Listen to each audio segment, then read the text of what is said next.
Hello student, this is Abhishek here और स्वागत है आपका हमारे चैनल स्टडी क्लास पे। तो जैसा कि आप थंबनेल में देख पा रहे हैं कि हम बात करने वाले हैं कि डीएलएड का पेपर प्रेजेंटेशन कैसा होना चाहिए। डीएलएड में उत्तर में जब उत्तर पुस्तिका मिलती है तो उसमें उत्तर लिखते कैसे हैं, तो वही इस वीडियो में डिस्कस करेंगे। इसके पहले भी मैंने वीडियो बनाई थी जिसमें मैंने उत्तर पुस्तिका को कैसे हैंडल करते हैं, यूज कैसे करते हैं, ये मैंने सिखाया था। और इसमें बात लिखेंगे कि भाई किसी भी प्रश्न के उत्तर को सिस्टमेटिक कैसे लिखेंगे, ऐसा लिखने से पूरे पूरे नंबर मिल जाए, या उसको अच्छे से कैसे लिखा जाता है ये आपको मैं बताऊंगा, अपना पर्सनल एक्सपीरियंस शेयर करूंगा। ठीक है, तो सबसे पहले मान लीजिए आपको सवाल आया है, कोई टॉपिक कोई सवाल पूछा है, किशोर अवस्था क्या होती है ना, किशोर अवस्था क्या है, किशोर अवस्था के बारे में संक्षेप में इसके ऊपर एक शॉर्ट नोट लिखिए, इसके ऊपर निबंधात्मक प्रश्न जैसा कुछ लिखिए। तो अगर आपको ऐसा सवाल पूछता है, ठीक है, तो आप क्या लिखेंगे, जैसे आप बात हो रही किशोर अवस्था की, तो हम किशोर अवस्था को पहले लिखेंगे, है ना। तो आप पहले लिखिए किशोर अवस्था का टाइटल दीजिए, पहले हेडिंग दीजिए किशोरावस्था। ठीक है, जरूरी नहीं आपकी राइटिंग बहुत अच्छी हो, अच्छी है तो कोई दिक्कत नहीं है भाई, फायदा मिलेगा आपको, लेकिन अगर बहुत अच्छी नहीं भी है तो इसके लिए हताश निराश मत होइए। किशोर अवस्था जैसा आपने लिखा, मेरी राइटिंग जैसे आप देख पा रहे हो, ठीक है, कोई बहुत ज्यादा खास है नहीं, ठीक है, लेकिन फिर भी अगर आप इसको ढंग से लिखते हो, थोड़ा तरीके से लिखते हो, जैसे मैंने इसको ऐसे तरीके से यहां पर लिख दिया, ठीक है। अब ये बोर्ड पर लिखना और पेन पेपर में लिखने में फर्क होता है, उसमें राइटिंग थोड़ी और अच्छी बन जाती है, पर ध्यान रखिए आप इस तरह से किशोर अवस्था हेडिंग लगा दीजिए। फिर हेडिंग लगा के आप इसको चाहे तो बॉक्स में पैक कर दीजिए या अंडरलाइन कर दीजिए। फिर आप डेफिनेशन लिखिए, परिभाषा लिखिए, ठीक है, तो आप परिभाषा भी लिखिए ऐसे कुछ इस प्रकार से कि परिभाषा भी भाई उसकी दी जा रही है, ठीक, तो परिभाषा भी हम दे रहे हैं। तो पहले आप सब चीज लिखिए, जैसे किशोर अवस्था के बारे में लिख रहा हूं परिभाषा, तो पहले हम लिखेंगे परिभाषा, परिभाषा क्या होती है, ठीक है। तो मैं किशोर अवस्था की परिभाषा इधर लिख दूंगा कि यह वह अवस्था होती है जो 12 से 18 वर्ष तक मानी जाती है। 12 से 18 वर्ष, मैं पूरा नहीं लिख रहा हूं पर आप देखिएगा कि आपको 12 से 18 वर्ष की आयु को किशोर अवस्था कहते हैं, ठीक है।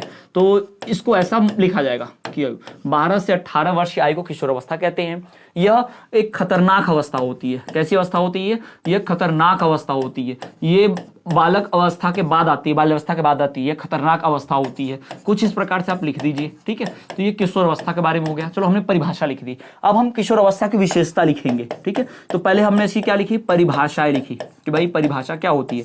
अगर आपको मान लीजिए किशोर अवस्था की परिभाषा किसी वैज्ञानिक के द्वारा भी आपको याद है, किसी मैंने वैज्ञानिक ने बताया, मान लीजिए फ्रायड ने जो कहा था या पियाजे ने जो कहा था कि किशोर अवस्था किसे कहते हैं, तो उसकी परिभाषा को भी आप यहां लिख सकते हैं। डबल इंडेड कॉमा करके लिख दीजिएगा, चिपका दीजिएगा, अच्छा नंबर मिलेगा, अच्छा इंप्रेशन जाएगा अगर याद हो तो। और नहीं भी याद हो तो दिमाग लगाना, कई बार क्वेश्चन पेपर में एमसीक्यूज में लिखकर आता है कि यह परिभाषा किसने दी है, किशोर अवस्था की परिभाषा किसकी है, वही वाला उठा के भी कॉपी कर सकते हो बढ़िया से। बट एक कोइंसिडेंस है, ऐसा होना चाहिए कि वही एमसीक्यू में भी दिया और वही आपको प्रश्न में पूछ भी ले, तो आना चाहिए आपको, ठीक है। फिर विशेषताएं लिखना, विशेषताएं में भाई लिखना नंबर 1 विशेषता खतरनाक अवस्था, है ना।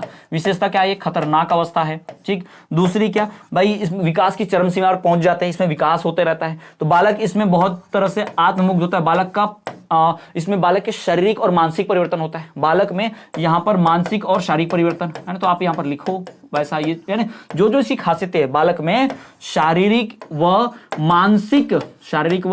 मानसिक भाई बहुत तेजी से विकास होता है, ये आप लिखो। बालक में संवेग रहते हैं, भाई संवेग की भावना प्रबल होती है, संवेग जो होते हैं वो प्रबल होती है, संवेग की भावना जो होती है वो प्रबल होती है, संवेग जो होते हैं वो प्रबल होते हैं। संवेग मतलब भावनाएं जो होती हैं बहुत प्रबल, बहुत तीव्र होती है इस अवस्था में। इस अवस्था में बालक जो है वो आत्ममुग्ध होता है, वो दुनिया को अपनी तरफ ही देखता है, वो समाज की स्वीकृति चाहता है, सामाजिक स्वीकृति चाहता है हर अपनी हरकत के लिए, है ना। वो जो भी हरकत करता है, जो भी काम करता है बालक, वो सोचता है कि समाज उसको एक्सेप्ट कर ले, स्वीकार कर ले, सामाजिक स्वीकृति चाहता है वो हर अपने काम के लिए।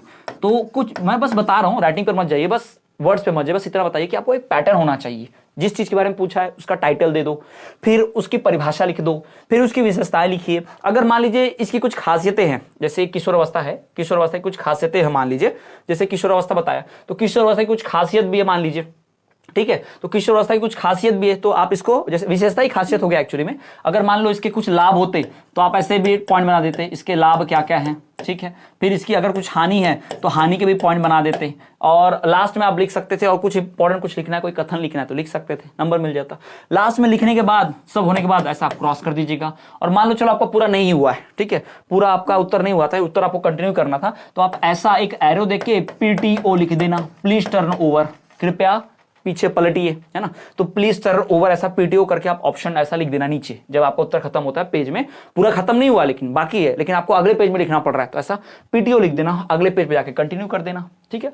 तो ये भी एक तरीका होता है आंसर्स को लिखने का, रिप्रेजेंट करने का, ठीक है, ध्यान रखेंगे।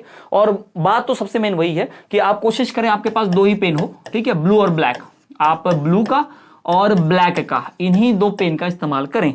अंडरलाइन करने के लिए, वो बॉक्स बनाने के लिए कोशिश कीजिए अधिकतर आप पेंसिल का इस्तेमाल करें, ब्लैक पेन ना इस्तेमाल करके पेंसिल का इस्तेमाल करें, ठीक है। ये ज्यादा सुटेबल होती है, ज्यादा अच्छी मानी, मतलब बहुत समय से यूज करते हैं, ट्रस्टेबल है, इस पे नंबर भी नहीं कटते, कुछ गलत होने का चांस भी नहीं रहता, और पेंसिल हम मिटा भी सकते हैं, ये भी एक फायदा मिलता है कुछ गलत हो गया तो पेंसिल का इस्तेमाल करें, और लिखने के लिए ब्लू का इस्तेमाल करें। और अगर आपको हेडिंग देनी है, ज्यादा कुछ करना ही है, तो हेडिंग ब्लैक पेन से दे सकते हो, कोई दिक्कत नहीं है, ठीक है, ये ध्यान रखेंगे।